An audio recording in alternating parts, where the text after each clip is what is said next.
I'm from Lewisham, and like just being able to do something in my own area, in my own community, where people who I know can come through, and it's like not so far away from where we live.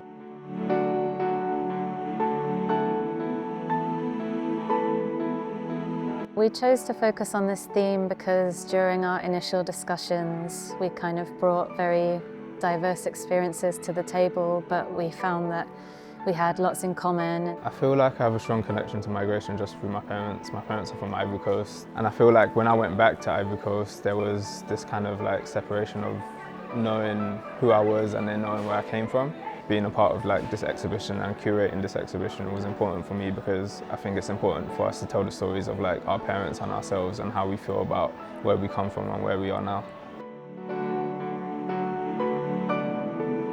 This is my first time I curate visual art exhibition. It's such a great journey to learn to curate an art exhibition which deals a lot with the space. The concept of time is totally different. The interactions with the visitors is very different as well. I really enjoyed learning to be a visual art curator. It's such a privilege for my work to be exhibited at the Migration Museum because it's almost like a validation that people like me, our stories are acknowledged. My work and my story of migration come together, they can't be separated. What I've done with this is a bit kind of therapeutic to kind of cut out parts of my photocopies of my Syrian passport, which was my original nationality, file images and bits of my citizenship application. This is 10 years or more of work towards this citizenship.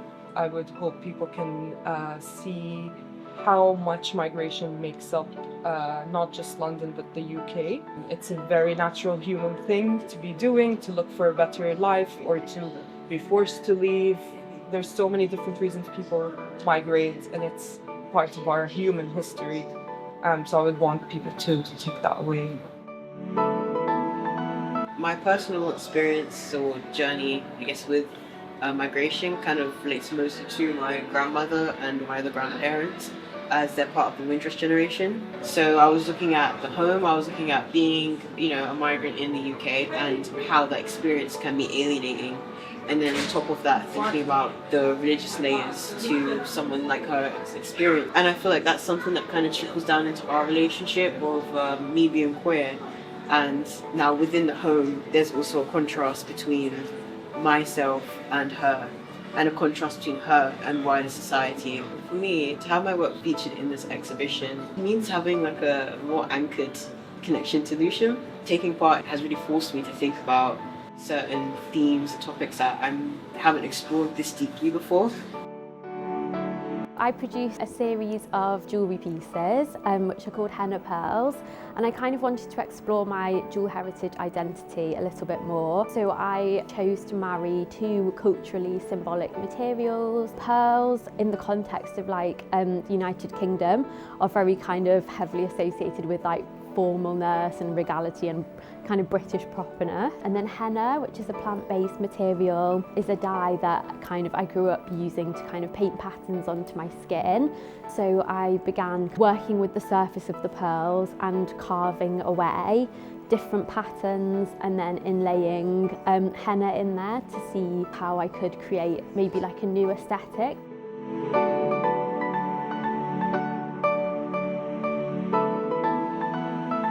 My practice is revolved around kind of cultural identity and the feeling of being caught between two cultures. So I decided to start using those experiences and processing them through the lens of art. So as cooking and eating was a very big part of my Chinese upbringing and the culture in general, I decided to start using materials that are kind of linked to British and Chinese cuisine.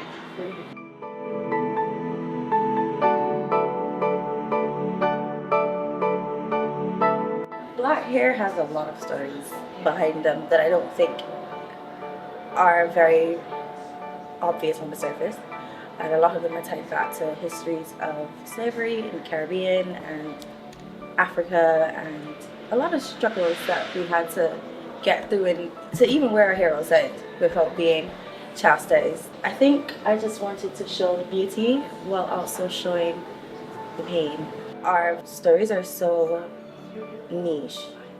I think the themes that the Migration Museum puts up allows us to showcase our work without having to corral it into like a more digestible box.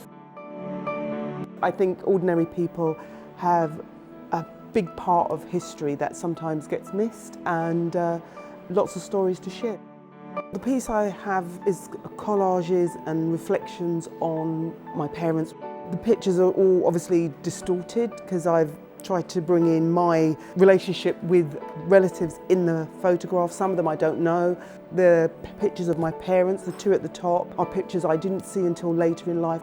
I kind of put myself in it, like telling my mum a story, updating her on what's been happening in our life since she died, and a picture of my dad when he was young, probably when he just migrated or before.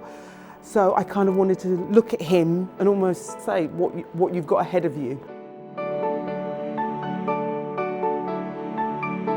Art can contribute to the conversation about migration just because it allows people to think, people to feel. You may not necessarily even understand why a particular piece makes you feel a certain way, but it's the beginning of a conversation about migration, and this exhibition here has given me lots of food for thought.